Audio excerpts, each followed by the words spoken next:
Big deal here. Dota Asian Championships, nearly $1.5 million and quickly on the rise. These players, they're going to be sweating it out. And both these teams, well, they are not rolling with their usual lineups, but they're going to give it a go regardless here. Tinker and Alliance.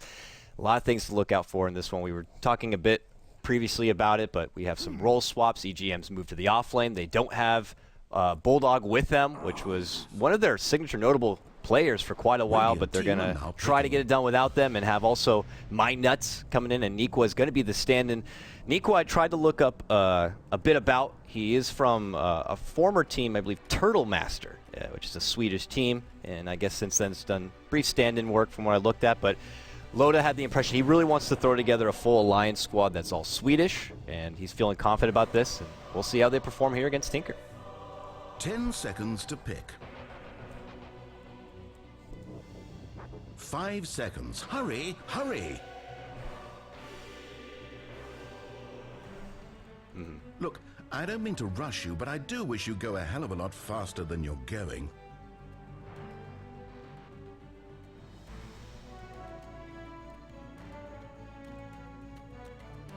Lion. Dire's turn to make all the wrong choices.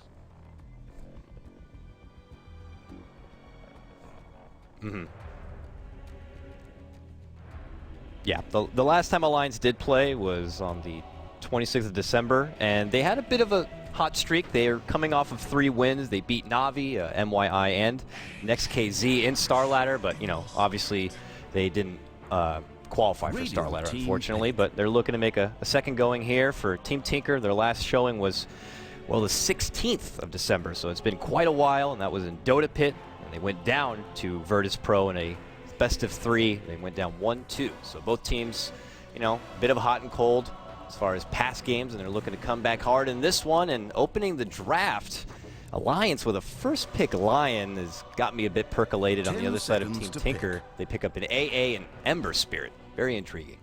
5 seconds remain.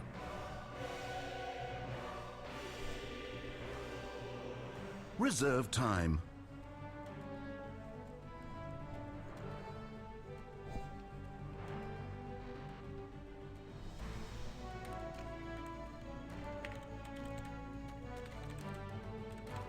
Faceless Void. Radiance ban. Yeah. Seeing something like that makes me feel like that this line is crucial to the lineup they're planning on pulling out here. I think that they might have something in mind. I don't know if teams are already going to be looking to pull out some like back pocket strats this early, but it is a big tournament, and we could see some funny things and some early births of new metas that could be coming into fruition. So I'm curious to see as well what this Lion leads to. But Faceless Void is going to be the follow-up, and nothing really surprising about that. Great core, great offlaner, great setup, of course, with his chrono. Regardless of your Ember and how mobile he could be, if he gets caught in the chronosphere, he's going to be in big trouble. And you already have Lion who can contribute a lot from the outside, and he has plenty of lockdown there. So just well-rounded early start here from Alliance, and we'll have to see what they follow through. I do like that Team Tinker did ban out the Chen. Chen received some really nice buffs in this recent patch, and we really haven't seen a lot of teams really put it together, and Akke is one of the best Chens in the game, so I guess they're a little bit worried that they might consider toying with the Chen here, and they just get rid of it. Oh, yeah. Radiance ban. Dire's ban. Yeah.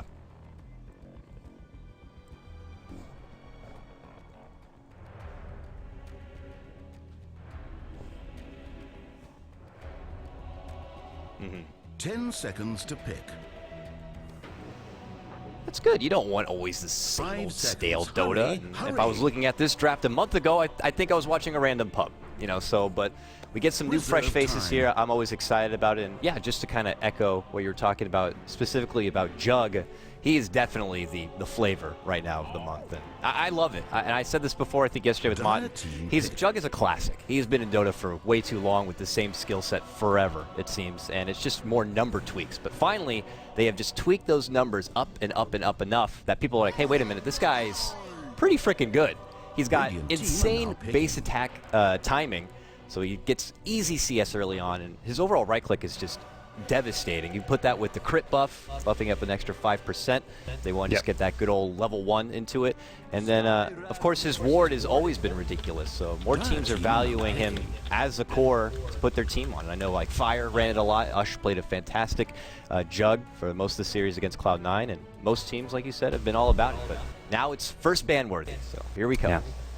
And so for Alliance, after picking the Void, does give them that ability to ban out one of the obvious counters in the Vengeful Spirit as far as the second bans go, with a Venomancer ban, so nothing too crazy there. The Ogre, this hero was so popular, man. We were going through week after week where it was the 4-head strat, time and time again, Ogre Jakiro. And you're talking about Jug being the current trend, it was the Ogre Jakiro for the longest time ever, but good to see some love still being shown to the Ogre McGee.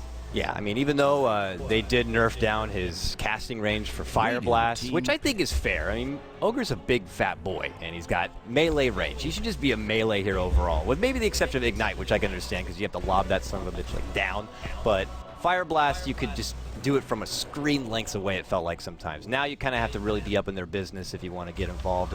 Overall, he's still just as fat and tanky as he was before, and now with Dota how it is and being able to protect and work around these runes, you need some supports who can really bodyguard those runes, and Ogre's one of the best bodyguarders in the game, I'd have to say. Now they fall through and they get another big boy. Tide going to be the game changer for them, being able to set up with that huge Ravage, and on Alliance they get a hold of the Troll Warlord. I'm loving it. Yeah. This hero, I think, is very, very strong at the moment. Like, I think we're going to be seeing more and more of him. He's really strong as a safe lane farmer, especially, and great synergy with the Void. Like, your Void can be kind of sacked in the offlane, not get too much farm, but you give him Battle Trance, and suddenly he's actually doing a decent amount of damage in the mid game, even with kind of minimal items. So, I like the synergy between the Troll and the Void here. I think you want to go for some kind of last pick mid hero that can also benefit from the Battle Trance attack speed.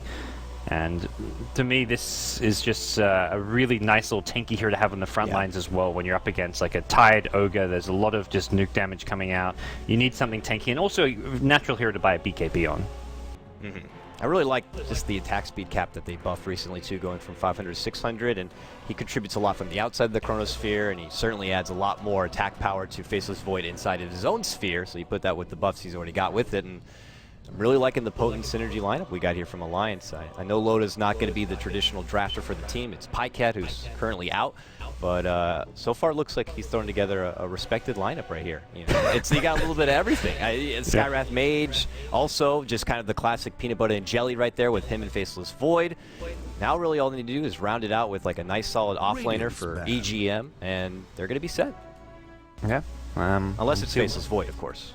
Yeah, I feel like it may be the Void with the Troll safe lane, but the Troll can easily mid here as well. Like this hero is kind of flexible in that sense, where he can mid.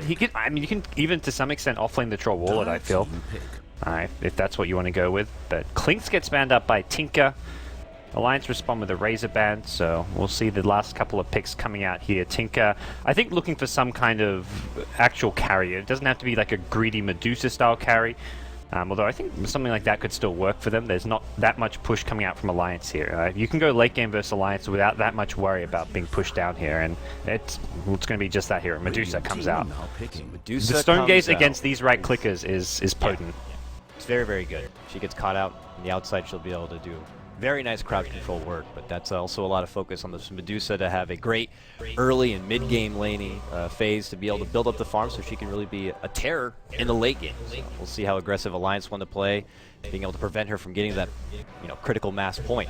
Alliance can round this one out. If they did want to go off lane, they could always grab the Nyx, and have that little thing going against Medusa. Or if they do want to have Faceless Void in the off lane, they can get Anti-Mage here as the farmer. Go against Medusa, who is still in the pool. So I'm curious if they're going to go for some sort of direct counter of this Medusa, or just kind of continue with their own draft and build on that. Yeah, I think it definitely has to be something that fits their own draft. When you have this Troll Void, and it's going to be at a push. I feel this probably possibly Invoker. There we go. That's EMP to deal with Medusa mana shield as well. But if they theoretically want more right click damage, the Exo Invoker offers a lot of that. So I could see this Invoker swinging both ways if he wants. I don't think it has to be a Qualifier Invoker for the Medusa necessarily, but I think that's kind of the more logical response to seeing the Medusa. Yeah, we'll have to see what they value in as far as being able to do overall output of damage, or maybe push, or maybe, yeah, direct counter and do Quas Wex and crowd control from someone like Medusa. We'll see if that's going to be the case here. Lead things off, of course, with a pause as we finally get into the game and underway, but looking forward to this one right now. You got to baptize the Dota game with the pause. It's like, you're a real Dota game now. The draft has been done. Everyone breathe, take it in. Yep. Put your wages as far as who you think is going to do what with both of these lineups. And, well, gods, now seeing the draft, who you got? I give an edge to the Tinker draft, ever so slightly. I feel it's a much ease of execution is on their side. They've got great space creation for the Medusa to farm, like their mid-game fight with a tied Ember Spirit, and their rune control is phenomenal as well. Ember Spirit, one of those serious ones, he's level 6, level 7, you cannot go near a rune because of the Fire Emblem initiation, not to mention Ogre. I mean, this was always talked about, went back in the previous patch why this hero was so popular, is because you would just get all the runes with this. So I feel Tinker have the chance to dominate the mid-game, and that's with a Medusa on their side as well. So I think for Alliance, it's a lot trickier for them to pull off their lineup, which I guess is where I give Tinker the edge. Bulba doing his Potato for Life shout-out. That was EGM's alternate name. Oh, he's actually still sporting the name. So, yeah, that's EGM playing Potato. I know there's probably some confusion as far as their names and aliases, and, of course, Leader Tiers is Waytosexy. But okay. Bulba and EGM, good friends. Now they have to face off against each other. And we'll see how it works out here. We get the game underway. Alright, we'll introduce our two teams. Starting things off on the Radiant side, it is going to be Team Alliance, the Swedish squad, going to have Mr. Potato Head or EGM in the offlane on the Faceless Void. We'll see Niqua, the stand-in, playing the Invoker, standing in for Pycat, who unfortunately is not available for this series. Loda going to be on the Troll Warlord. We've got Mynuts on the Lion, and then finally, the Skywrath Mage being played by Akke for the Team Alliance side. On your Dire side, we do have Team Tinkerino right here. We have Bulba on your Ogre Magi, who's scouting out the top. Rude doing that bodyguarding we were talking about in the draft. Leader Tiers, or Waytosexy, is going to be playing your Ancient Apparition. He's playing your support once more, a role he's very familiar with. Top lane, Sing Sing, playing one of his signatures, the Ember Spirit. Mid lane, it's going to be qojqva on the Medusa. And finally, off lane, it's going to be Jason, or Arise, playing your Tidehunter. So not doing the Ember mid, doing the Medusa mid instead. And I think it's because they can actually keep this Void completely zoned out with an Ember Spirit in lane. Medusa doesn't offer any real kill potential, and this means AA can spend more time pulling and stacking perhaps, and Ogre can go get runes, because Ember Spirit alone can do a lot of damage and kind of win the lane against a Void. So an interesting little kind of just tweak to the laning set from Tinker. Interesting to see also Akke. They're rolling with kind of a dual lane here, at least at the start. He's going to try to get a couple of Arcane Bolts in, a little bit of harassment on the qojqva, making his early CS, especially in the first wave or so, a little bit more difficult. Akke's been one of those support players who always loves getting a bit involved, whether he's I love this top lane. Void and Ogre just giving each other like the stare off. This is like the... They were actually just both on hold position until this creep wave came along. Just giving each other the eyeballs. And former teammates just kind of having their stare down as they go into mutual agreement that, hey, Bulba's like, listen, EGM, I love you, but you're going to have to get the hell out of this lane while we try to, you know, get some CS on our Sing Sing friend here. Round 2. Here we go. They're going to start trading hits this time. This is not fun for the Void. This is what you do, though, when you're Ogre. Get the hell back. Don't get close enough to get any sort of XP, and something I'm sure EGM was expecting. He'll just try his best to block the creep waves and get that creep-equilibrium closer to the tower so he can at least get a little bit of something going for himself. Yeah. So Medusa did get some early harass from the Skywrath Mage, but it seems Skywrath has already made way bottom lane, and the supports for the Radiant side going to do what Wayto's doing on the AA, which is just kind of stacking and pulling, getting whatever XP and levels they can, staying off the map as well, so it's kind of always that threat of a smoke gank for the mid heroes, even if the supports are just stacking and pulling. You don't quite know where they are. But 2-minute rune coming up, and this is where we'll see our first little bit of poking in action come out too. Right, trying to grill up some Potato here with the Ignite. We will be able to time walk right on out of there, but it is going to be Bulba who grabs that bounty rune, so unfortunately for EGM, he makes the trip for nothing at that point. And on the other side, what was grabbed up here? It looks like it was AA. Wayto grabbed up the other side rune. Yeah. Loda not farming too well at bottom lane. He's taking a lot of damage on the creep wave from these pulls, and isn't getting exactly perfect CS. I think partly having some issues because of the pulls and having to farm under his tower. Having to use his salve, tangos, so it seems slight edge as far as the carries go, going the way of the dire carry, although with that said, Loda just gets a couple more CS and he's doing okay. Like, he's at the end of the day, he's going to get his boots now and pose a lot of pressure onto Arise's Tidehunter here, who's getting very little, much like the Void's getting very little out of his offlane. He's getting a little more. They're both getting little. I mean, this is what you expect. Both of them going against this try setup right now, but EGM is still trying to get towards level 2 with any sort of CS whatsoever. He's still at 0-0. At least Arise has managed to throw together at least a respectable 3 CS, and he's halfway through level 2, so he's getting a bit more. Plus, he always can fall back on those stacks, which he, I believe, already did once. Yes, he got 1 stack in already, and there's no mud golems or big golems or whatever, so the extra 15% health pool isn't going to matter, so I'm sure he's going to be pretty thankful for that. So Tidehunter is going to have a lot more opportunity in the offlane for now. EGM is going to look for more in the mid game. Yeah, I mean, Void can't really do anything similar to the Tide as far as catching up on farm. Like, this Tide is going to actually be able to transition into that kind of utility initiator with the Blink Dagger and whatnot. Bottom lane, they are going to go in for a bit of a gank here. Sunstrike coming into play as well. Arise going to anchor smash Loda. Impale going to clip out the edge here, but he's still alive. Gets a perfectly timed Kraken Shell. Of all the times for that to come out, that was amazing. Double rings, baby. The double rings on Tide. Yeah. Just soaks up all that damage, eats a tango as well, and they cannot finish it off. Nicely synergized. They had the Invoker Sunstrike right there, but it just wasn't enough. Plus the rotation coming in from Bulba certainly does help, but Alliance will fall short, and we have yet to get our first blood underway. Does answer the question of the Invoker. Hadn't actually checked in on him, but he is going for the Exalt build this game. And great synergy with the Chronosphere especially. And this means like your Void can have 0 farm as long as he gets level 6. You Chrono, you Sunstrike, you use the Battle Trance from the Troll, and you can get kills on a lot of heroes on the map.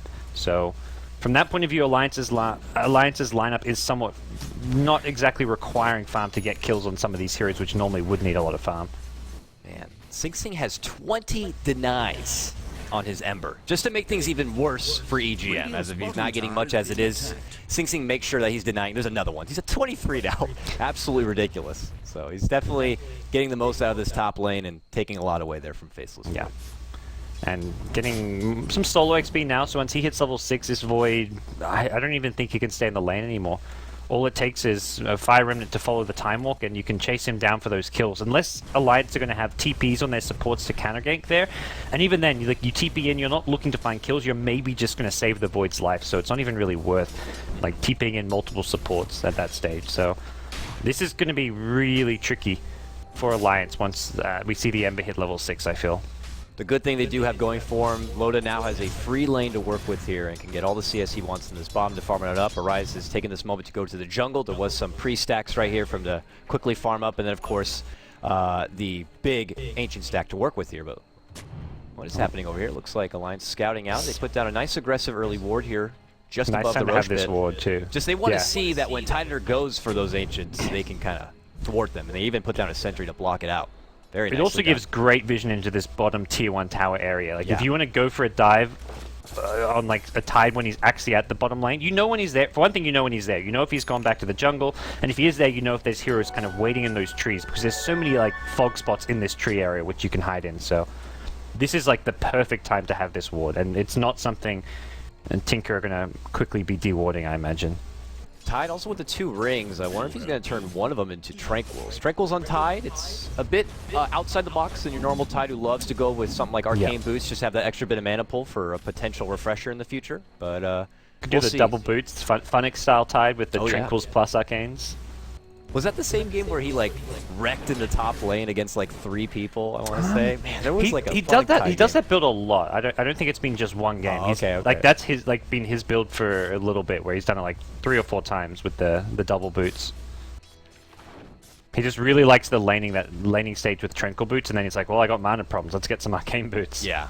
And we saw there earlier, Arise definitely would have been first blood if he didn't have that extra bit of armor right there in the bottom lane. So certainly thankful for the couple of rings he's got. So he continues to farm it on up. Alliance are just going to be on scout watch to see if anyone moves near that ancient pit area. You see Bulba try to do a stack, but it's been prevented. And Loda will continue to now build up from this free lane. He's taken the top of the charts. He's 51 and 27 on his troll. He'll continue to farm it on home. Is going to go for a Midas though, so You look at this game, and it definitely is going to be your team creating a ton of space for you, getting you into the late game. I mean, your late game is impressive with a Refresher Tide.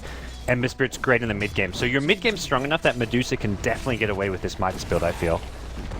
If Alliance don't really begin to go off the rails in the mid game, once your Chronosphere is up and they're really kind of synergizing everything with the Troll and of course the Invoker, this could be a long game. We could see a long one here. Now they're making a dive, they're going for Bulba bottom lane. They go the Tomahawks out in the blazing right now, and I think this is going to be first blood, and it is. Akke is going to be the one to pick it up, but it's Alliance who do strike first at about 8 minutes in. Yeah, they'd kind of set up that kill just from that ward which they planted 2 minutes ago. They know when they go for the push, someone's going to come defend, and often you do send those supports there to leech XP and try to delay a push. Ignite, great for the long range, dragging the creeps off the tower, but they have the vision, they have the ability to wrap around, and Bulba going to TP in. We'll draw the creep wave off. Not exactly a big loss for Tinker, but it does give a big boost of gold the way of the Scarab Mage. He's a creepin'. He's got that invis, and they're thinking about making a second go here at Bulba. This is possibly just a second kill. Yeah. If anyone, no one can really TP in to help Bulba because it's going to be a 4-second TP, so he's going to die very quickly. And they're busy with their own CS. They can't really move out there to help out their Ogre. So if they make this dive, he could be on his own, and he doesn't really want to go too far. This tower could be a free handover. It's already so low as it is. So, and he wants this time to kind of get his own bit of solo farm. He needs to get his multicast underway. So AA will TP in and won't be spotted just yet. This ward gives... Okay, now they see AA. And actually they missed the concussive shot. It catches the AA, but they get Bulba anyways. I was watching like the AA like, wait, you got concussive shot? That's not the kill you want, but Sing Sing TPing in wants Akke, and with a level 4 Flame Guard, he's offering a lot of damage. Now he gets caught in the Chronosphere, but the Flame Guard will bring down Akke inside that. Sing Sing going to have one last Searing Chains, but he's going to go down to a right click from Loda. That's a big kill to be picking up.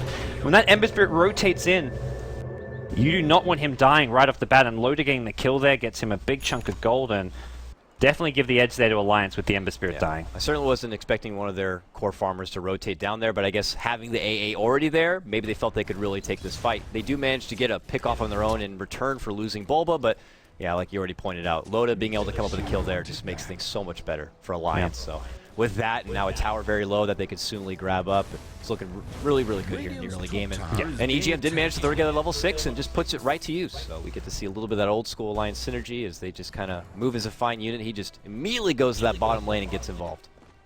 It's one of those movements which for Ember Spirit looks so good. Like you TP in, you're like, okay, this is a guaranteed 1 to 2 support kills. He gets the 2 supports, but was not expecting the Void to TP with him bottom lane. At that point, normally if you're a Void, most Voids would just be like, great, the Ember Spirit left, time to finally get some farm in my lane. But EGM's like, nope, this Ember Spirit's a problem, let's shut him down.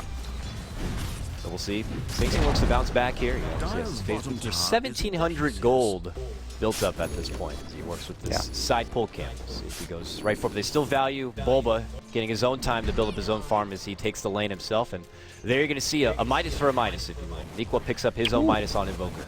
He's gone back for qojqva, so it was just the one early point in Exort. He had like a 2 qojqva, 1 Exort early on, and even used a Sunstrike at one point, but it is not going to be an Exort. I feel like this is a change of heart. I feel like the initial plan was to go for Exort, and it was either a team decision or a personal decision, but he's like, wait a second, this Medusa is free farming away. We've got no real way to deal with a late game Medusa.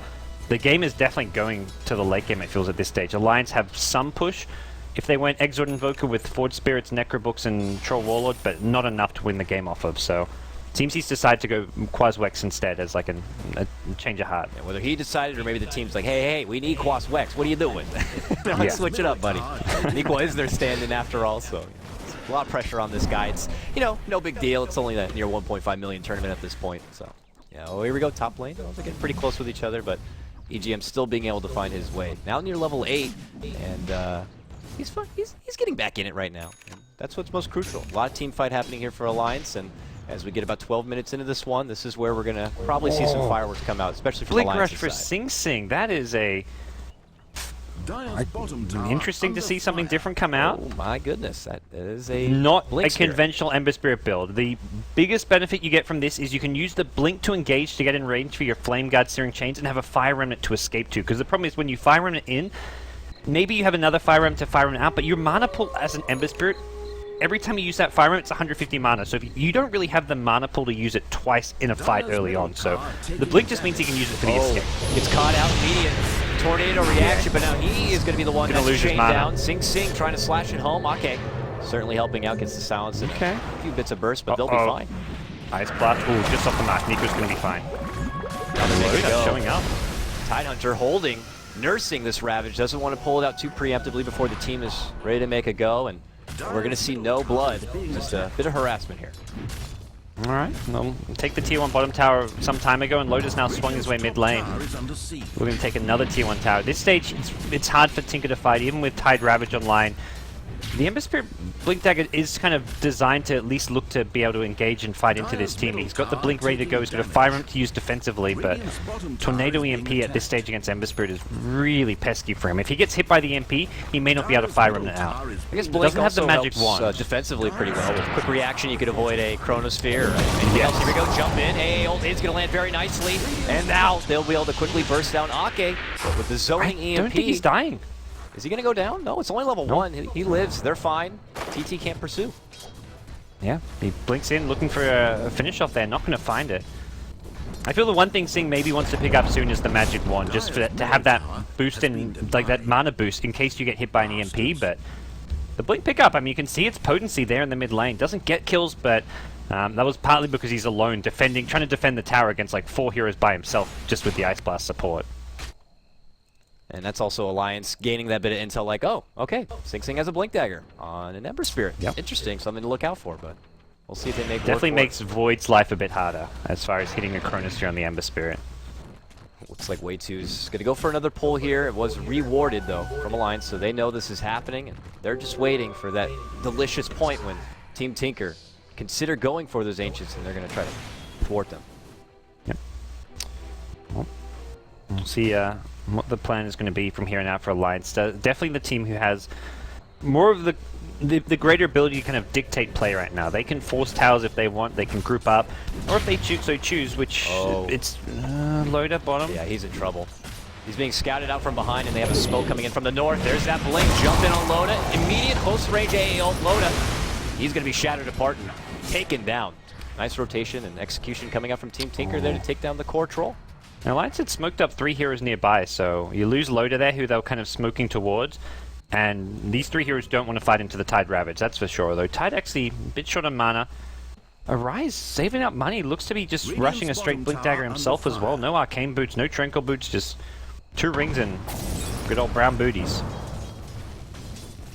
I think they want to follow through with an objective if they can. They've already lost a couple of tier 1s themselves. They'd love to grab a couple of towers, get a little extra change in their pocket, but looks like they're not going to be able to follow through. Maybe instead they're going to move towards this mid lane. They still have that Ravage if they want to put to use.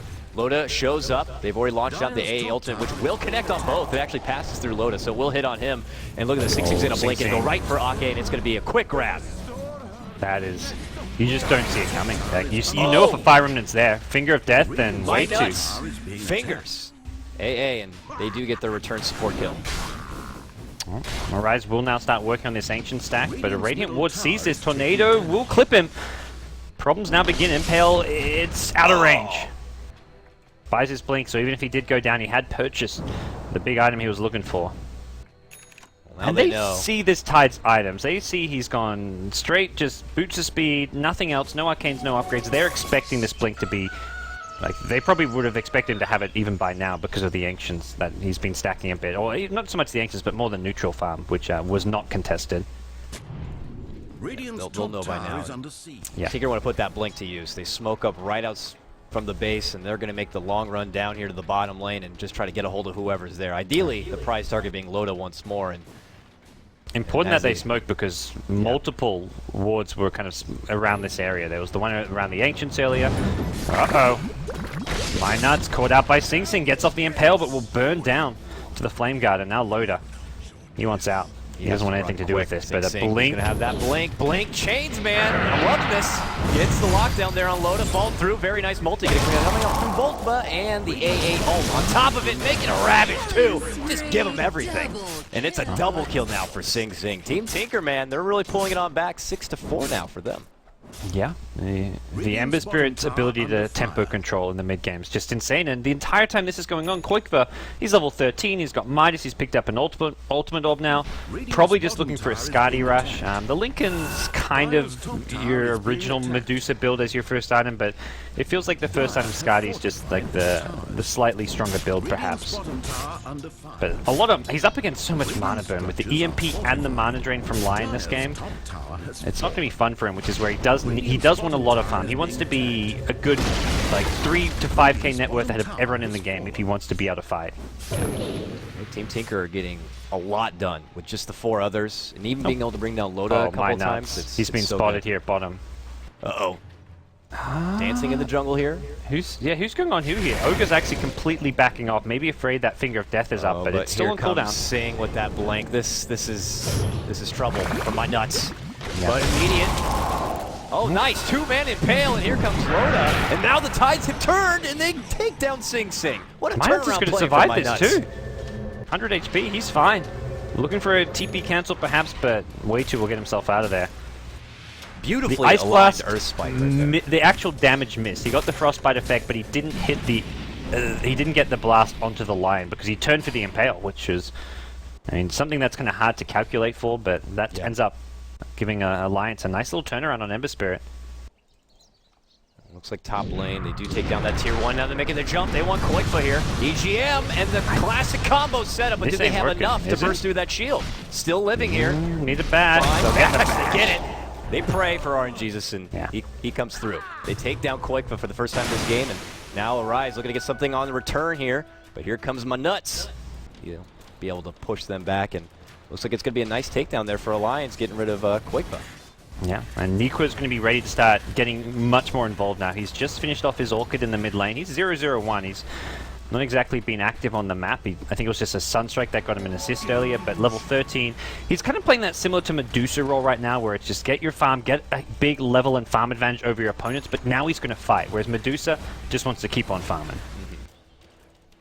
We'll see how much they can fight their way through this mid game here. Bulba just casually harass out this mid lane and keep it back a bit as Niqua continues to farm it on up. He has finished his Orchid here on the qojqva. Orchid Invoker now going to be well underway. I feel like this is where they either go for a smoke or we see Niqua go for some Ghost Walk rotations, but smoke allows his supports to kind of move around with him. And it looks like with Skywrath Akke having one, that's the plan right now. Finger of Death online as well. Very nice time to go for this 3-hero smoke. Here they go, rotating down the bottom lane. They could end up crossing paths here with Waytosexy, and that would be, unfortunately, Waytosexy in the wrong he's going to reveal this. Oh, he's trying to... Is he looking to ward? Oh, he sees the Lion there. They don't know what revealed him. Wow, no, they're looking around as what the hell's happening here? Is someone invis? What's the deal? But that's just a cheeky play from Waytosexy to get down a very nice aggressive ward. Alright, so we'll see. It looks like Alliance going to be forced to just fall back to at least a more farming stage right now. Maybe we'll see Niqua go for some solo kills around the map.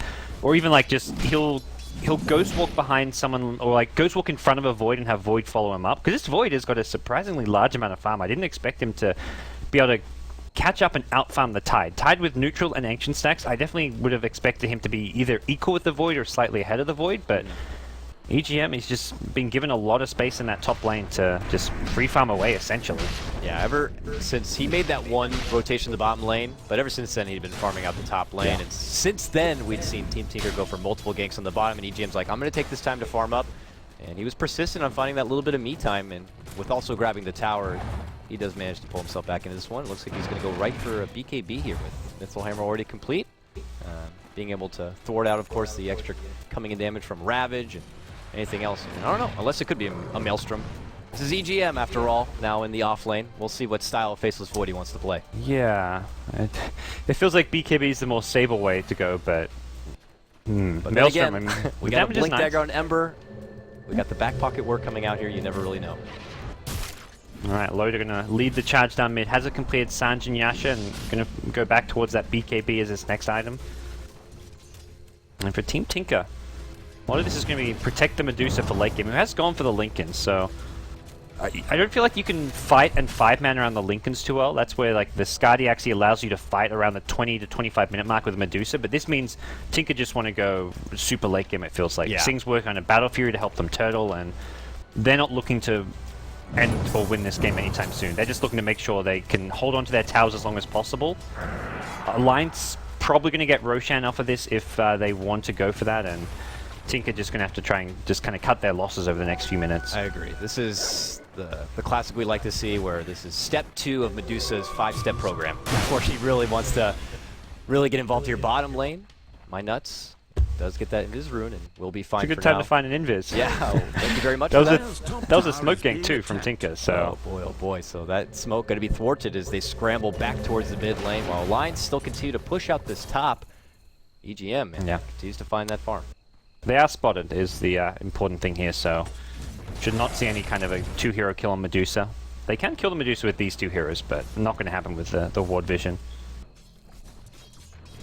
They're committing a lot up here. There's a lot of Team Tinker up in this top lane. Maybe thinking that eventually they'll make a swell of a push here. They have that tier 1 here to still grab, so maybe they'll just follow through with that, and Alliance will just take this time to continue to farm it on up. And as Loda builds closer and closer towards this BKB, do you think after he grabs that, that could be the breaking point for Alliance to really take it to Tinker and be like, listen, we know we're going to have a window of time where we want to be able to really push it and prevent qojqva from being able to get to that critical mass?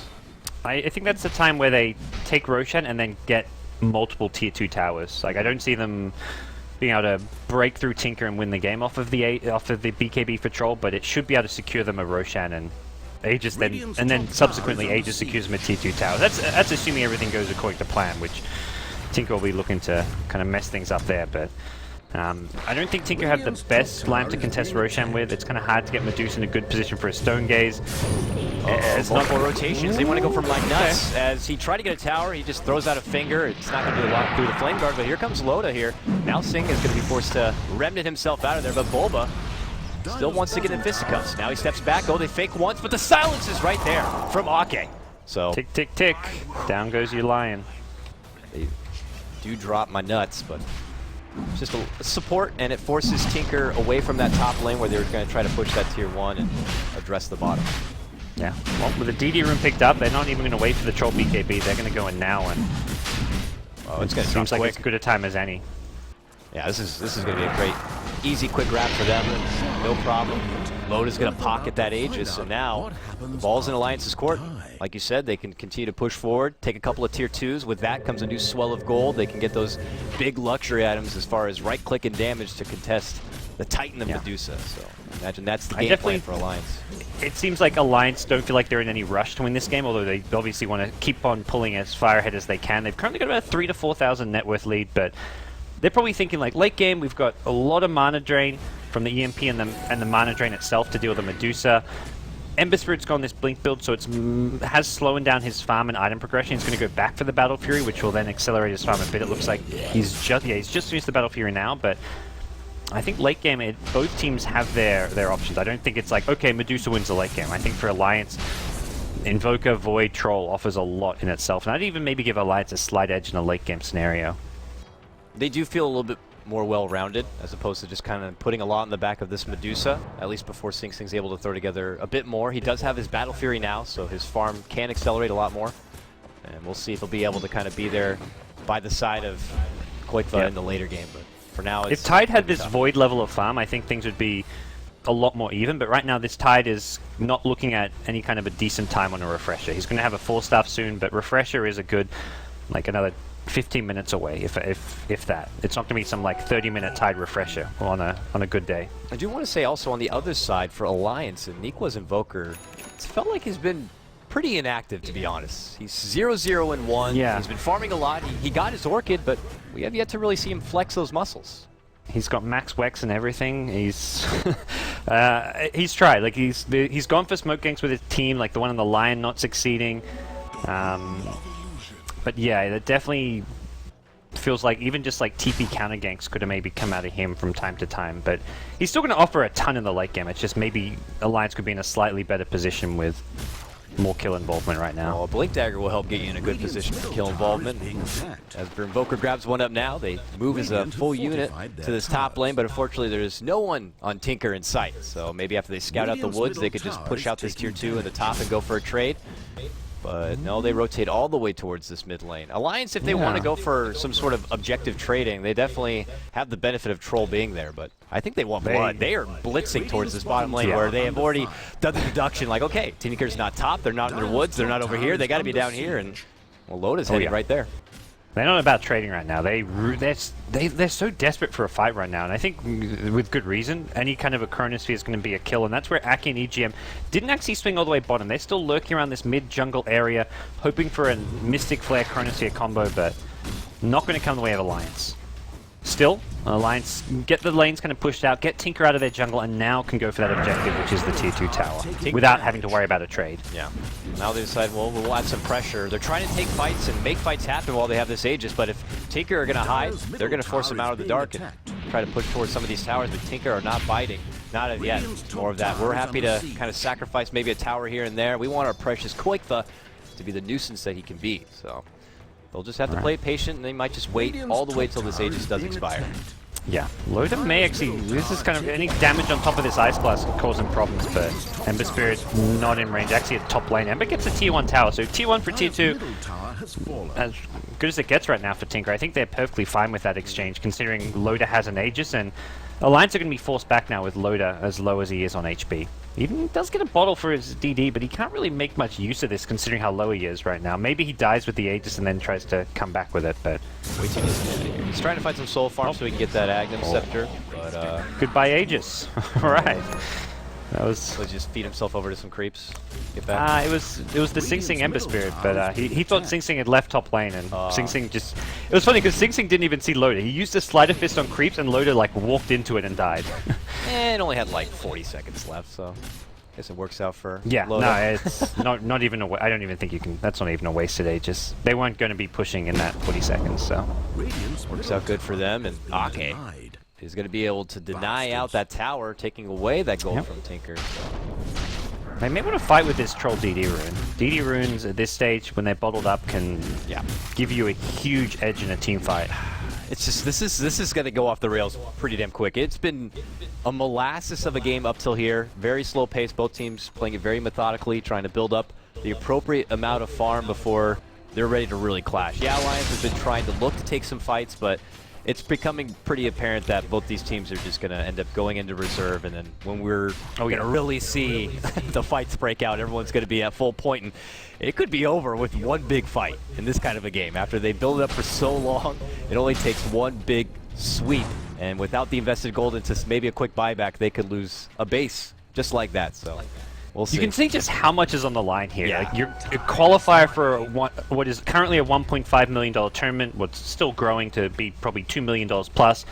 This is just game 3 in the European qualifiers, and these teams are going to give it their all here. This is, even with these kind of new mixed rosters and whatnot, this is serious business. This is not like your BO1 qualifier round-robin games where teams will just do an experimental draft here or there. Yeah. Every single game has implications. Yeah, they need to double, triple think any sort of executing plan here. Like Alliance right now, scouting out mid. They have to make sure it's the right time to go. They want qojqva jump in. Link is going to be popped. The silence is there. EMP with that stun will connect. Ravage the ball through, and now Bulba moving in gets a very nice 3x multi. But now the Stone Gate is going to be popped. He's going to be forced to retreat. But here comes Potato. Drops down a big Chronosphere. Catches 4. Now they're able to quickly wipe out Sing Sing. EGM is going to be forced to step back. It's a 1-for-1. They could lose 2 here. He's waiting 1 more second for the time walk. We'll be able to go to the high ground. Immediate TP. And he should get out just fine. So it's going to be a 1-for-1 trade that certainly goes for Alliance. They're taking down Sing Sing. All of that build up and we get a 1-for-1 trade. What is this Colo guy, man? I want more. You even had like we had a 3-4 hero Chronosphere, a 3 hero Ravage and everything, but we got a 1-for-1. Loda, I mean, it was tough. It was like a melee range Ravage, so he doesn't want to use his BKB because it gets rid of the DD rune. So you look at that and say, well, Loda, he could have BKB'd to go for that kill, but I don't think he gets it because he needed the DD damage. And then if he BKBs, well, sure, he doesn't get hit by the Ravage, but I don't think... Maybe it goes a bit better for Alliance, but you don't want to use the BKB because you get so much out of that DD rune. And because you don't use the BKB, though, you do take a lot of extra damage. You're not really in he almost died shape. there. That so looked he can't very do anything dicey with the for him. chrono to help out, so it's more EGM just kind of there, and Akke certainly helps with the Mystic Flare. They do take down Sing Sing. Had Loda had more life to work with, he could have been there, bring out the extra bit of right click, but they do still get the most out of it, but maybe not the bloodshed we were hoping for. Still a long game ahead. Oh, Potato! Does he get the bash? Oh, he does not. He got like Two good strikes 3 in, but right it's not clicks enough off to there.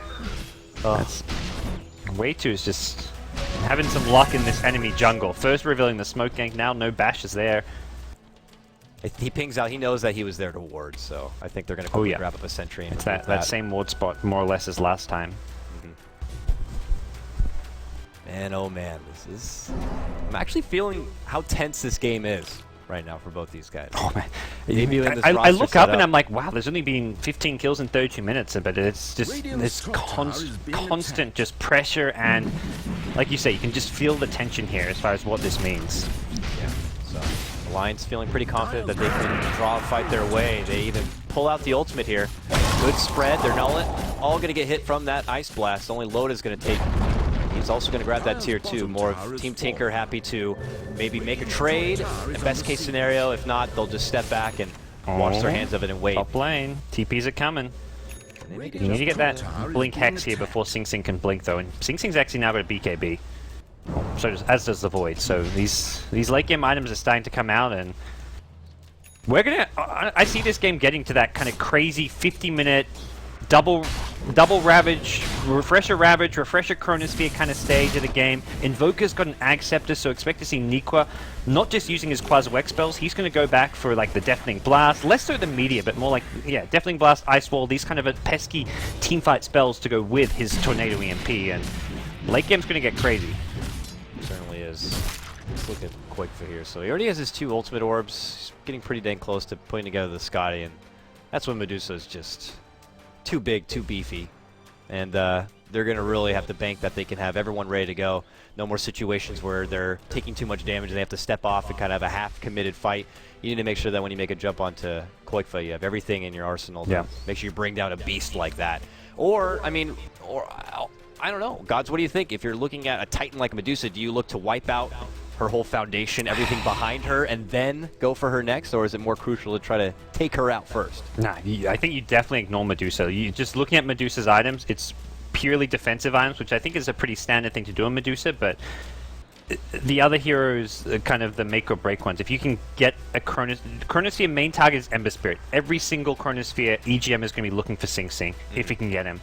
That to me will win Alliance the team fight. Like that fight that happened mid, if Alliance hadn't taken so much damage during the Ravage onto the Troll and the Lion, they would have gotten like a 3-for-1, 4-for-1 kind of trade there. It's just they couldn't re-engage because even the Invoker was down to like 200 HP. They had 3 heroes like Sing on 200, 300 HP, but once Sing Sing's dead, I feel Tinker lose out on so much utility in a team fight that Medusa just isn't doing enough damage. We'll go for a Scotty next. I mean, I think Medusa's itemizing fine, but it's just the nature of this hero where you need so much farm to do a lot, and the rest of the Tinker draft isn't have some burst damage here and there, like especially when Ogre gets an Ag Scepter, but it doesn't feel like enough, especially when an Ember Spirit's dead. Both these teams, it's becoming pretty apparent that it's just going to come down to proper execution, especially as far as initiation goes. You're going to soon have a double Ravage Tidehunter here to work with. If he's able to jump in there and set the stage for a great Ice Blast into huge cleave, and of course qojqva going off the rails, then that could just be devastating for them. And on Alliance's side, with of course proper Chronosphere, just goes the other way. So yeah, it's like 5 blinks in the game, so these blink initiations end up kind of deciding things more so that it's not even about who's like the better late game, who's the better team fight. It's who gets the better initiation. Loda, I don't know what's happening, but he just screamed lag and left. Such a vivid description. I'm picturing Niqua there, sitting at home by his PC and just screaming and panicking. Like this is his moment to shine. He's standing in for Alliance in a $1.5 million tournament and suddenly panic. Well, hopefully he gets back in square to one. I know we've had a bit of delays up to this point, but we'll get fresh and funky underway, sure enough. So game was, of course, odds pretty much split down the middle for this one. Maybe a slight edge for Alliance. And I think it was a bigger edge towards Alliance, but then word got out that Pycat would not be playing. I think it was like 65% Alliance, but since the PyCat can't play, it's gone much more even spread between the two teams. No Pedro. No Milk. No Pedro. Fortunately, but they will have him. I think they said the next best of 3. Yeah. Whether it's still in the winners bracket or not, they should be in full Alliance force. And they have said, or at least Kelly, the manager of Alliance, has said that they're hoping that with PyCat, that's like going to be their stable Alliance lineup all the way through to TI5 potentially, if they of course make it there. Bulldog is going to be out from competitive play. I think it was said he's looking to potentially try to rekindle his love for competitive Dota. He's just kind of doing his stream thing for now, but Alliance are hoping that this roster is going to be something that can take them all the way, and I have to imagine that Team Tinker are hoping more for the same. They've been kind of out of their element for quite a while. They really haven't had their last official match for almost a month, and I'm sure with the win here of Alliance could certainly boost their confidence and certainly boost the confidence of a lot of Team Tinker fans out there. And Tinker's been one of those teams who's been very quiet throughout all the roster reshuffle. Like, I mean, here they are playing with a slightly new roster, but it doesn't feel like with Alliance, it's constantly like, we're looking for that new team. Like, they're constantly like reassuring their fans, like, we've got a new stable roster coming. But for Tinker, it's just been very just hush. Like, you don't know what's happening with this team. Are they going to come back with this new strong roster? I mean, they've got incredible talent in players like qojqva and Bulba and Sing Sing, who make like a really nice like core of 3 players there. Even, I mean, Bulba not playing a core hero, but just seems to be like one of the stable members. But if they can find those last kind of 2 members, whether that's going to remain Arise and Wayto, we'll have to wait and see. It still could be a top tier team. Absolutely. I mean, you could tell, and just from when I met a couple of these guys and stuff, that they love this game. They love playing this game. They want to win. They want to be able to be with a group of people who love the game as much and can get along and synergize. And it was there for a while. I mean, you got to remember when Team Tinker first formed, man, they were on a tear. They were winning everything. Was it me and you who also casted that show match, the first, I want to say, ARDM competitive match where they went against Hellraisers? They won that one, and they were just like actually doing a lot of top performances, and then it just kind of slowly fell off a bit, and they're looking still to bounce back. Well, hopefully good things to come for all these teams. Although, unfortunately, they can't all win the qualifiers, Dakota. It's terrible. Certainly not, but, you know, good thing for Europe is that 3 teams get to make it to Shanghai, so that's pretty good. It definitely feels like, I mean, pop up the brackets quickly, you can see some of the teams we're talking about who's playing here. The teams to look out for is definitely the CIS teams. They've been the more consistent teams. They're the teams in the best form. VP Polar especially, Illidan and DK Phobos as that 1-2 combo has been phenomenal. Empire as well. They haven't been playing as many tournaments as the 2 VP teams, but the tournaments they've been playing, they've been winning and even beating those VP squads. Like there was the ES Portal tournament we cast where they beat VP Polar 3-2 in the grand finals there in the BO5. So Empire VP Polar, that's a first round matchup, and that to me is, I would say, almost the two teams in the best form right now in this qualifier. And we get the pleasure of seeing it right off the bat. Yeah. I mean, it's a double elimination, so no one's getting eliminated, but having to go through the lower bracket from the first round, that's a lot of extra matches, and every match suddenly has a lot more pressure on you when you're in that lower bracket, so we'll see. Then you have like your Na'Vi, who knows which Na'Vi's showing up any given Sunday, but all 8 of these teams, I mean, well deserving of their spot here and do have the potential for a lot of upsets. I mean, your Power Rangers, the Upset Kings, we'll see what more they can do here, perhaps. All right, game back underway, though. Let's do it. So, where we left off, it's been pretty tense. Very slow-paced, methodical game. Both teams obviously taking this one very serious and putting a lot into their late game, especially Team Tinker. We've seen them sacrifice multiple towers without really putting up much of a defense, maybe just a trade if they can get it, but overall they're looking for qojqva to really be the mythical beast that Medusa really is. Now, they're kind of moving together here towards this bottom lane. This might be the time when we could see Team Tinker go back on the offensive since their early game ambush on the Loda. Yeah. Tide is going to pick up his refresher before there's any kind of like Void refresher perhaps. Assuming Void goes that build. There's other builds you can go. Against Medusa there was the somewhat niche build where you go like Diffusal Manta for the extra mana burn, but I feel like they've got enough mana drain. Chronosphere alone can set up like the Lion to do a long mana drain. Level 4, 120 mana per second. That's where I feel going for Refresher is going to be probably EGM's next item. He doesn't actually need to complement his item build by getting more damage. Maybe he goes to the Mjolnir, but definitely does not feel like he has to go pure damage here. The refresher just offers so much Oh, more. oh, they see Sing Sing. They know they put the Remnant there in the pit. Loda's been scouting him out with the Invis. And even my Hex. Linked up to the high ground. There's the Hex. He's going to connect. Tomahawk's flying out. And the finger. They do burst down. Sing Sing very quickly. Nice pick right there for Alliance. Yeah, and you can see there, Tinker just have no vision up on the map. They see nothing. The gem on the line has dewarded most of the map, and perfect timing. Roshan respawns as they find the key pickoff on the Ember Spirit. So they'll be able to quickly go for this one. They know it's happening. Waytosexy's even going to throw out the preemptive ball. Shoots out the J, but that's not going to be enough to prevent them from getting the job done, especially without Sing Sing being there. And it's obvious they really don't want to take a fight. I thought maybe they wanted to move to the bottom lane to take a fight, but the second they saw the tornado, they're like, guys, we gotta go. They pulled out like 3 TPs, and they want to get that refresher on Tide before they make a real big engagement. But now Alliance, once again, going to pick up Aegis, and now it's their time to decide the pace of the game when they want to really make a big assault push, having that extra life. And yeah, it feels like Tinker are going to have to become the Turtle Masters themselves this game. They're just going to have to stay on that high ground, try scare Alliance away with that frontline Medusa, the Battle Fury Ember Spirit. If Ty can finish off her refresher, that's always a big scare as well, because BKBs only do so much. If Ty gets that blink kind of melee range Ravage off on someone like a Void, you can kill the Void before he BKBs. So here we'll see Alliance. They draw out the plan. They want to make a push from the bottom here with Akke leading out the front for now. Loda, though, not part of this yet. He's up in the top lane. Very close to a rise. Doesn't even know it. And he'll just farm out this top lane in the meantime and allow the other 4 to kind of get their own work done. Yeah.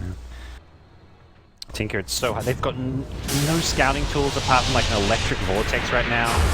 No vision up on the map and making things very difficult to lay their base. Chronosphere comes out bottom lane. qojqva doesn't have the stone gaze just yet, can use it soon. Ravage gonna come out now, but EGM BKB's off. He still wants qojqva. 1 or 2 more right clicks will finish him off, but qojqva 50 HP! He's still alive, and 3 are dead on the Alliance side. Fighting without the Troll Warlord proves to be a disaster for them. Yeah. That is the Medusa. That is the power of this item build. You don't go down. They were feeling confident maybe that because Invoker caught a rise with an EMP, maybe he wouldn't have much mana to work with on getting involved, but he has Arcane Boots. He did have the Arcane Boots at the ready, so he just comes right back in, even though EGM made the call to make the jump in with the Chrono. I think, like you said, not having Troll, it's just not enough. The Tide's mana pool easily sustains a single Ravage, even if he gets hit by an EMP. Absolutely assaults way to the bottom lane. Even misses Tomahawks, but now he could be in trouble. Oh, no, never mind. Holy moly. Rise eating a wave of damage right here. He's not going to get away. Oh, no, he will maybe. He blinks and TP's out. Yeah, Loda could have maybe held his blink a bit longer there. Meanwhile, top lane, Niqua goes invis. The Stone Gaze even coming out here. They have got vision on Bulba. He's got the gem now. He's stolen that gem from the line, and Niqua needs to throw something. Deafening Blast, anything. He's going to EMP and get brought down there. Didn't really have too many options. Not really much they could do with that. This is Boots of Travel. Loda, look at this. He's coming in to flank them from the front, and he's going right for Bulba. Not much more mana to work with. He's just going to start laying it in. Bulba should be able to drop here, and then they can turn their attention towards qojqva with only low mana. Lincoln's going to be popped, and now they go on their charge. Sing Sing shows up, and he's like, I can't help you. Throws out the brief sleight of fist, and he'll get out of there. Nice jumping from Loda. He just buys Boots of Travel, and he's like, I'm ready to party. Well, that's a good bounce back, as that bottom 3-for-0 trade was a catastrophe for them, but still showing some composure here to kind of get a nice little trade as they bounce back. The Medusa kill especially going to work well in their favor, but we'll see. Arise, caught out, Chronosphere, Mynuts blinked into it. Tide should still be going down here, cannot find the blink out, and the 4-staff not even going to get used as well, so nice pick off there, though. It does cost them a Chronosphere cooldown, but Alliance seem ready to go high ground with Aegis still in hand. Still has a good minute and a half left on the Aegis as well. And he's got 4.4k. Loda is rich. They just immediately may need to buy back. He hasn't popped his ult yet. He's waiting, I guess, for the lift. And then he could quickly throw out the ultimate. There it is, and that tier 3 just melts like butter. Now they're going to go right for the racks here. This is Team Tinker. They need to defend, and they will. BKB going to be popped. They're trying to get out with what they've got already, but Team Tinker don't want that. They're waiting out for the silence to pop off, but they're still going to get kills. They might even need to use this Ravage. They'll get a couple of quick grabs.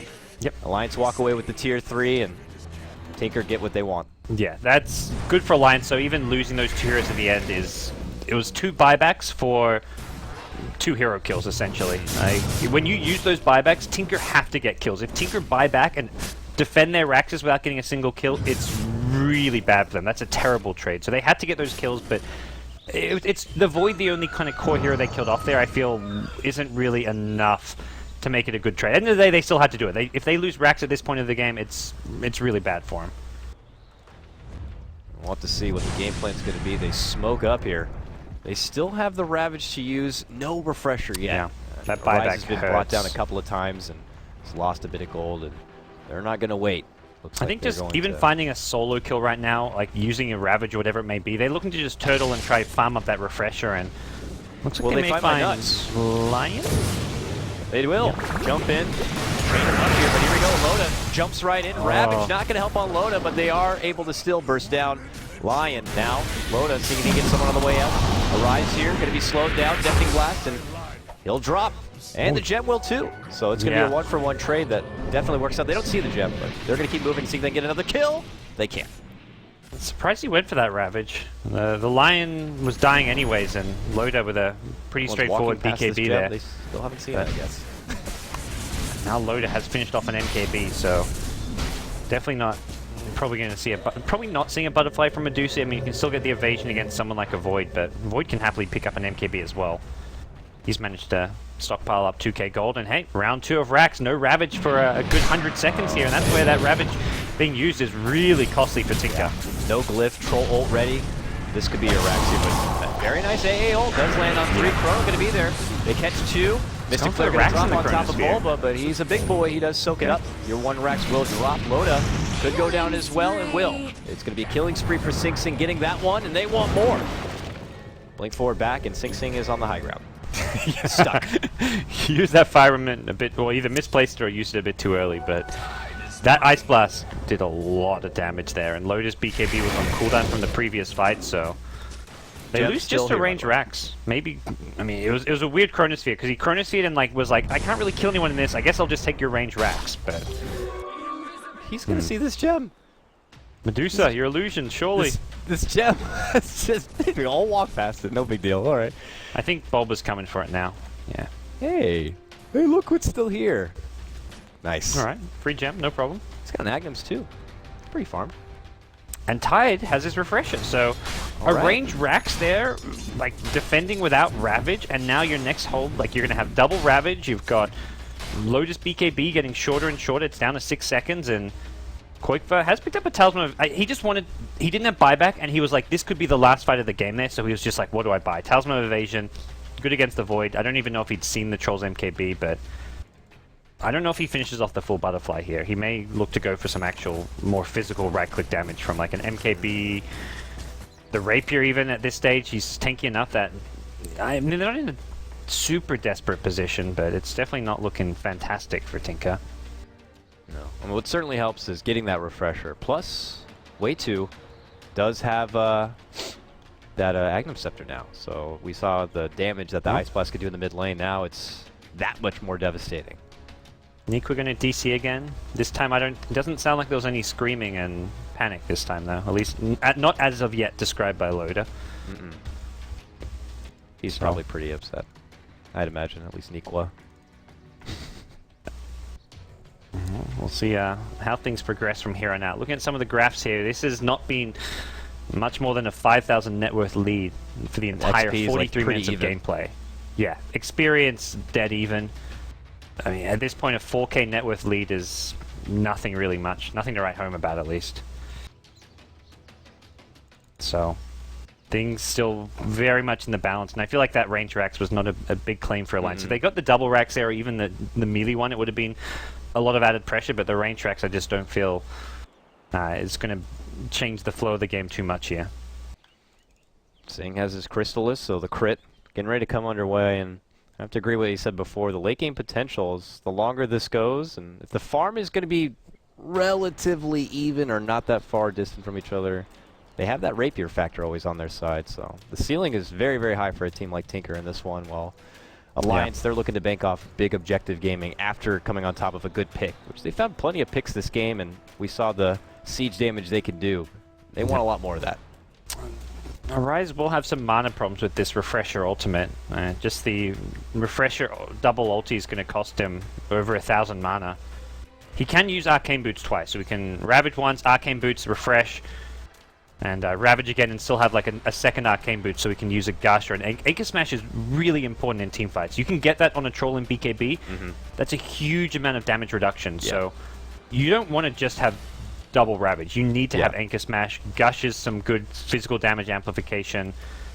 So you have to Tide has to be very cautious. So put that through as execution here. You're Tide Hunter. It's a big deal tournament, mind you. Nerves are there, I'm sure, as they have this new team. He has to, jump in, Ravage, Anchor Smash, Arcane Boot, Refresh, next Arcanes, maybe another Anchor Smash, then a Ravage.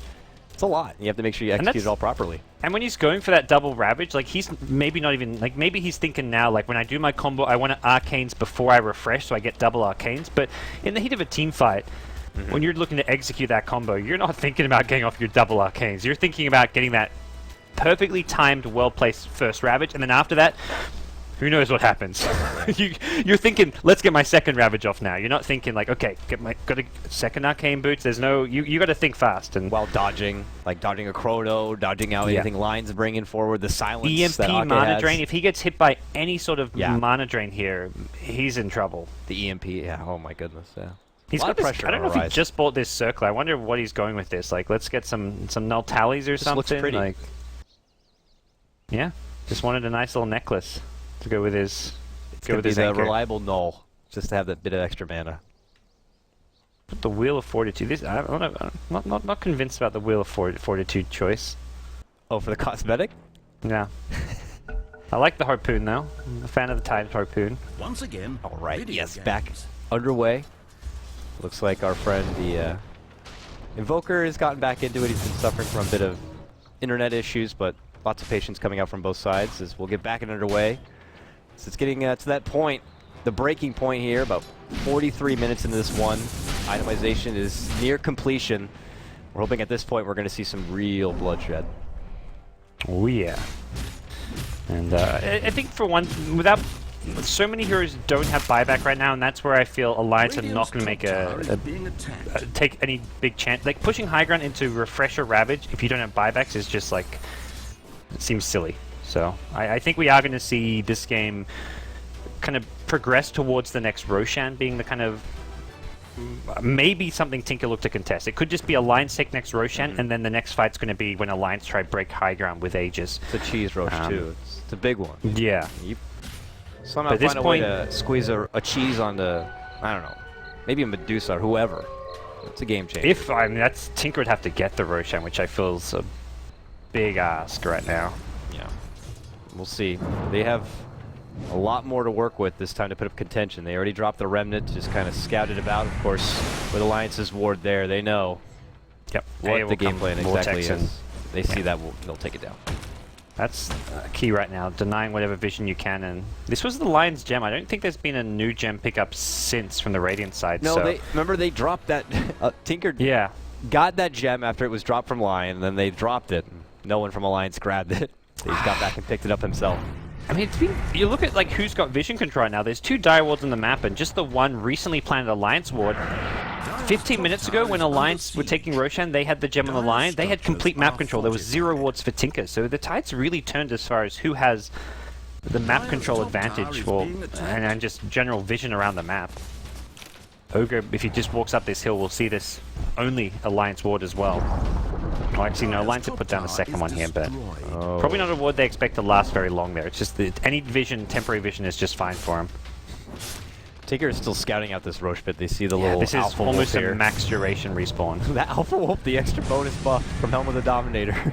Is it a helmet? It's got to be a... yeah, it is a helmet. It's the troll. Alpha Wolf, but yeah, unfortunately they're not going to see the Roche not popped up. It's a long clock on this one, and they step back. And EGM did complete the Mjolnir. We'll see him get a lot of extra damage out of this, but the Refresher is going to come much later on now, as he just spent like 2,500 or so to complete this. Oh boy, smoked up. There we go, jump in Potato Hall. It's just for an AA. Not going to be able to catch that, the target he wanted for, but now they go right to the north. qojqva steps back, Gaze catches very nicely, and he starts to unload here. but it's not going to be enough. Jumping in from above, the Ravage, the first one connects, he goes right back to that high ground. And it's a bit of footsie play. Bulba barely escapes. But yeah, this is where Sing Sing will be looking for these pickoffs, though. Holy moly, no one goes down. Yeah, just the AA in the Chronosphere. Oh yeah, an AA gets grabbed. That was, that was the solo Chronosphere. Wanted.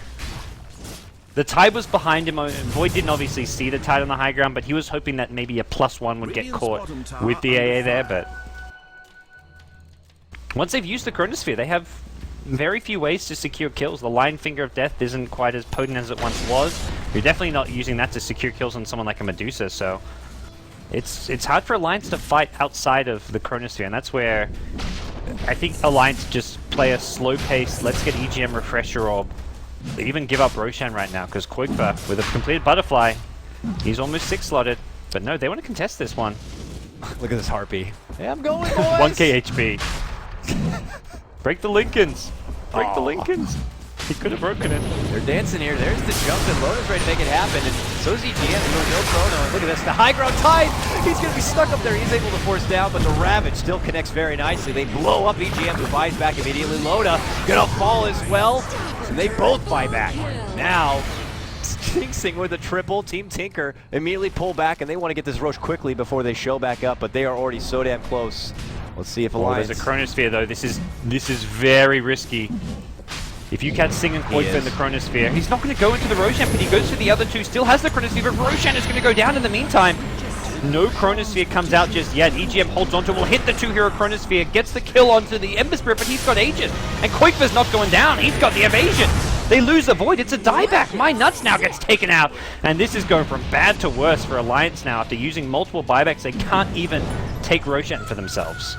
Yeah, I don't think that's what they were hoping for here. Akke could be in trouble. Is going to be able to TP out. Man, that was close, but this is, mind you, that was a dieback there for EGM. Loda already on his buyback.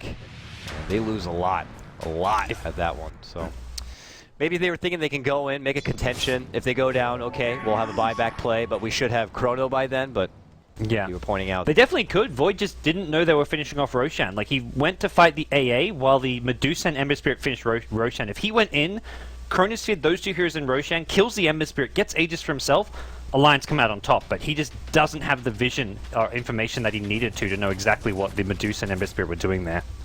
This Medusa's, like, taking no damage. With that Butterfly and already all the stats that qojqva has, you just saw it. It looked like EGM was swinging a Nerf bat at her. Just, like, what are you doing? Why even bother? He could get an MKB to do with the evasion, but I feel even then he's still not doing enough damage, even bypassing the evasion. I think the Refresher is just the way to go. Well, mid but, lane. I mean, neither of those items coming anytime soon. He's got no farm after using that buyback and dying twice in that fight.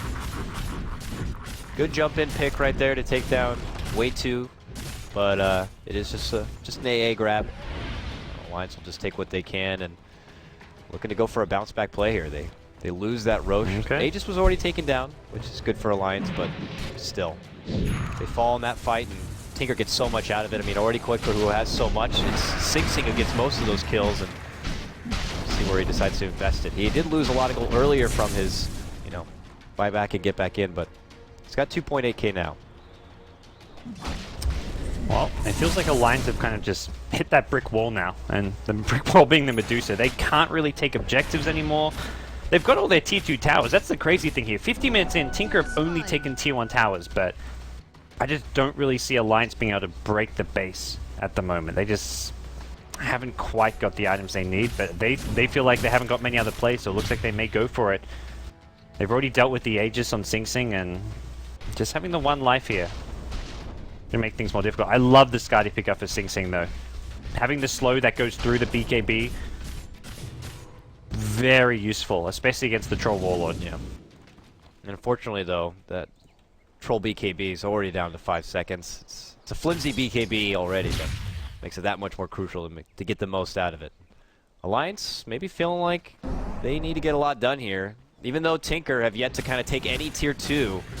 Just with the swell of damage coming their way, it wouldn't take that long to just kind of siege through these towers and put themselves right into the base. So yeah. I feel like the pressure is definitely on Alliance in this one. Yeah, well, Alliance is going to just play the fallback and farm, which at this point Medusa's got one item slot left, so I guess in theory does get that a tiny bit scarier, but doesn't get much more unkillable. It's actually just going to probably go for a damage item and then start dishing out some real damage in team fights. Wayto with his aggressive ward plays. Again, finds one right up over here. But see what they could do with it. EGM continues to farm up. We'll see if he's able to throw together the funds to not only reserve a bit for buyback, but I guess try to get an MKB for himself. It seems like something down the line that's just a bit of a dream for now. Yeah. And Alliance are kind of grouping up as 4, creating space for the Void to farm. They really are prioritizing the Void's item progression right now. I feel like if he can get to like a refresher MKB status, like, I mean, that's 2 big items. With right now, he's got just 2.4k gold, so that's not until 60 minutes plus. But if they can get there without losing any Raxes, without losing any bad team fights, maybe they have to give Tinker another Aegis and Cheese. That's going to be the key for me, though. Void getting refresher as well as MKB. That's the only way I think they can deal with this Medusa late game. She's about to have an MKB, it looks like, herself. With those double javelin on the courier. Yep. And obviously holding a bit of that for the buyback. At that point, she's pretty much 6-slotted, with maybe the exception of upgrading those shoes. But maybe then the 5-step program will be complete. And Team Tinker will just know that it's their time. Well, Tinker with deep observables. I mean, Tinker's vision right now looking very troublesome. That's where Alliance, it's pretty clear to Tinker they wanted to sit back, farm, and Tinker want to punish that by finding pickoffs and not even going for pushes necessary. I think just getting pickoffs right now, and especially if they can get the Void, but even just like an Invoker or a Troll kill with these Observer Wards would be a nice little gain for them. Akke even has a gem walk past that ward, but you can't see up there, unfortunately, so not going to be able to even de-ward that nice aggressive ward. Here's the MKB, so Medusa. Oh, jump lane, top, they go for Sing Sing here, the finger first, EMP, they're throwing everything out, but he is still able to BKB and get the hell out of there. Oh. Didn't go for the Chronosphere, but maybe just... Is a BKB popped, but... Yeah. Probably worried he'd just survive through the Chronosphere, to be honest, with the Skadi and all, but... We'll see EGM continue to farm. At this point, you force out the BKB. It's down to 7 seconds now, and force him back to heal, so you can create that little bit more space to keep on farming right now. And the good news is they killed the Aegis right after Roshan was taken, so it's a long wait for Tinker before the next Roshan comes up. That timid play just continues here as we get ready to approach 54 minutes. I knew this game was probably going to be going pretty long if Alliance couldn't get the job done there. They've made that assault down the mid lane, but here we are warming up Loda. for a Scythe secure Device state. coming his way. We're going to see some Hex action for the Troll. He's got the money for it, but he also probably wants to have the money for a buyback. Although with that said, he's actually short buyback anyways. And yeah, he's going to just buy the Hex. I mean, they're not thinking they want to take a fight anyways. Mynuts will actually tank the smoke gank. Doesn't even get caught out. He reveals the smoke and blinks away. Nicely played there. They should have a pretty good idea that this is a 5-man Tinker squad at top lane, but it seems they want to fight. At least for trying to open EMP would be there. Loda jumps forward, actually pops his BKB to go for Bulba. And trying to burst it. Look who's coming from behind. Quojqva pops the Stone Gaze. Ravage is going to connect very nicely. And Team Tinker taking this back, but here comes EGM. Chrono catches on 2. They're able to finish out Ogre, but they don't have enough. And it looks like EGM's going to be forced to hide out. Loda is already down and out. No buyback for him because of that sheepstick grab. And I think now with Quojqva, I mean, you wouldn't even think he was in a battle. He's still full and fresh. He'll just waltz himself down from the north here and go right for the tier 2. Though they do scout out, looks like here, EGM. They're just going to keep pushing down in. And that's not looking good for Alliance. They may cancel his TP. He's going to the shop to buy a TP, but there's a ward here. Oh no. He's got BKB. He needs to just like BKB TP. What the TP? Oh, it's going to cool down though. This is actually really bad for him. He's going to go down. Has got buyback, but he needs this money. He needs items right now. He can't be affording to buy back, and he may be forced to. That pick, no chrono when he comes back. Who would have thought this is the Observer Ward? This Observer Ward here, casually in the top lane, could get you such a big advantage. Here we go. Tinker, for the first time this game, are going to go on their own. High ground assault. Quojqva, the Queen, fully 6-slotted, and here we go. Woodflash coming out side by side with Sing. They're going to immediately step back. from the EMP, but got to be feeling very confident at this point. They still got 45 seconds before Troll's even going to be on this living Dota Earth. That Hex getting rid of his buyback money, and the Hex didn't even pay off. Went in on Bulba, couldn't even kill him in the Hex. He stayed alive so long and only ended up dying because of a Chronosphere, so... a lot of money invested in all these items, and the Yoga Magi still just kept himself alive. Here's the buyback from Void, and Tinker will back off for the time being. Play things safe, wait for some Ravages probably to come back up, and just be happy that they've forced out that buyback, because EGM's back to 2k gold. We have not seen an item pick up for him for quite some time, following multiple buybacks in the last 10 minutes.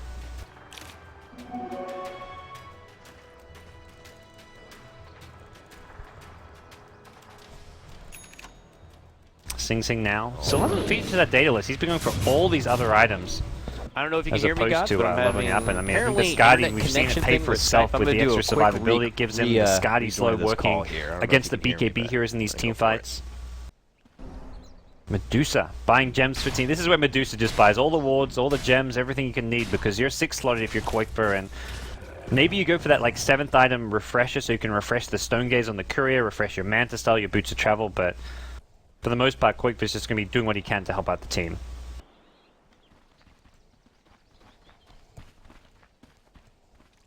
Well, we'll see a play now made towards the Roshan pit here.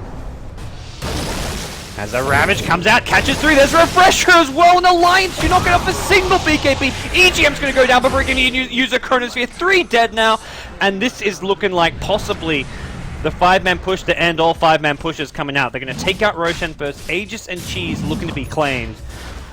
And with that in hand, I don't think Tinker can be stopped. They go down whatever lane they want. They can go straight for the throne. They can go for 2, 3 lanes of Raxes. Alliance are just running out of options. He has 75 seconds on your Void before he's back. He's got a 5-minute cooldown on the buyback. Invoker's not really offering enough. Sure, he's maybe going to have a Scythe of Vice soon to go with the Troll Scythe of Vice, but lockdown doesn't seem to be the problem. It's just having the damage, killing off the Medusa, killing anyone. We saw the Yoga stay alive as long as he did in previous fights, and qojqva just mocking with them, spamming that mana shield here in the front lines, and Tier 2 will go down, and they're not going to stop there. That I guarantee. The window of opportunity for Alliance is already passed. With that siege down mid lane, they couldn't get a lot out of it. Now it's desperation mode, but Tinker's already knocking at the bottom door of their base. Wow. qojqva just continues to raid the terror here, going right for this Tier 3. Happy to soak in a bit of that EMP. Loda's going for the base trade. I like this move, though. Now Niqua. Look at Loda, man. Yeah, he's going right in from behind, but I don't know. They kill Sing Sing. That's a big pickup, even if he does have buyback here. Just buy time for your Void respawn. Meanwhile, they're trying to take 2 lanes of Raxes with Loda. He'll blink out too, so he's not even going to get punished for this. What a play from Loda. Bottom lane, meanwhile. Medusa now going to pop the Stone Gaze, get 2 kills on her own. And to the high ground we go. Void back in 3 seconds. This is it. Loda going to get multicasted times 3, times another 2. The lockdown is real. Loda needs to BKB and BKB soon. Where's that Chronosphere? EGM comes, but it's too late. Loda's already dead. Well, buyback instantly. Sing Sing's died. Once he may die a second time. The Skadi giving him some extra survivability, but he's dead. 2 minutes on the side lanes. qojqva, though, what's the answer to the Medusa? And Medusa right now just seems to be balling out of control. Nothing left damage-wise to kill him off. And oh, Void dead in the fountain to the AI's blast. Here we go. Loda, though. Yep, caught out, taken down. That's got to be it, man. 12k gold for qojqva. It's a godlike streak. That's going to end things here, it feels like, in game 1. It's a good heads-up play from Loda to try to go with that base trade, and it looked very promising, but it's Medusa after all, and after they make their siege happen, they get the job done. It looks like a long, exhausting hour. Game number 1 and just a best of a best of 3, but it looks like Tinker are going to be able to get the first win. Well, this BO3, with the way these teams are playing, with the tension that's there, we could be looking at a long 3-game series right now. Definitely, Alliance had their own things this game to take it, I feel. All right, so pretty close match, regardless. So we'll have to see what it really comes down to. Looks like just Tinker, they're happy to stall things out. Wait. Well, Alliance had a nice, promising early game. Eventually, they just get their Medusa significantly farmed, and with EGM not quite able to build up the farm to really aid Loda with maybe an extra MKB, there was just nothing they could really do for the Medusa.